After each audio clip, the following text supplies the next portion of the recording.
চলে যাবার আগে তোমাকে শেষ কিছু কথা বলে যেতে চাই। হয়তো আমি আর থাকবো না, তবে আমার এই ভিডিওটা, আমার এই কথাগুলো যদি কোনোদিন তোমার সামনে এসে পড়ে, তাহলে শুনে যেও। হয়তো আমার না বলা কিছু কথা তুমি শুনতে পাবে। মানুষ বলে দুনিয়া নাকি শান্তির জায়গা নয়, কিন্তু আমি বলি, আমি তোমাকে পেয়ে, তোমার ভালোবাসা পেয়ে যতটা হাসি খুশি থাকতাম, বিশ্বাস করো আমাকে পৃথিবীর সব থেকে দামি সম্পদটা দেওয়া হলেও আমি এতটা হাসি খুশি, এতটা ভালো কখনোই থাকতাম না যতটা হাসি খুশি আমাকে তুমি রেখেছিলে। আর তারপর তুমি আমাকে যখন শত অবহেলা দিতে শুরু করলে, আমার থেকে দূরত্ব বাড়িয়ে দিলে, তখন জানি আমার মনে হতো আমার পুরো পৃথিবীটাই আমার থেকে দূরে চলে যাচ্ছে। আর ঠিক তখন আমি বুঝতে পারলাম যে প্রিয় মানুষকে ছাড়া দুনিয়ার বুকে বেঁচে থাকা কতটা কষ্টের হতে পারে। আর তখন আমার আশেপাশে থাকা মানুষের বলা সেই পুরনো কথাগুলো মনে পড়লো, যারা একসময় আমাকে বলেছিল যে দুনিয়া শান্তির জায়গা নয়, দুনিয়া হচ্ছে কষ্টের জায়গা।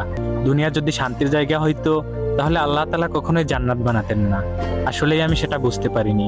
আমি তোমাকে ভালোবেসে আমার জান্নাত আমি দুনিয়ায় খুঁজে নিয়েছিলাম, তাই তো এই কষ্টটা আমার পাওনা ছিল। তবে এখন আর কোনো কিছু হারানোর ভয় নেই। একসময় যেটা হারানোর ভয় করতাম, সেটাই তো আজকে হারিয়ে গেছে। তবে তুমি ভালো থেকো তোমার ব্যক্তিগত জীবনে, আর আমি কখনো বাধা হয়ে দাঁড়াবো না।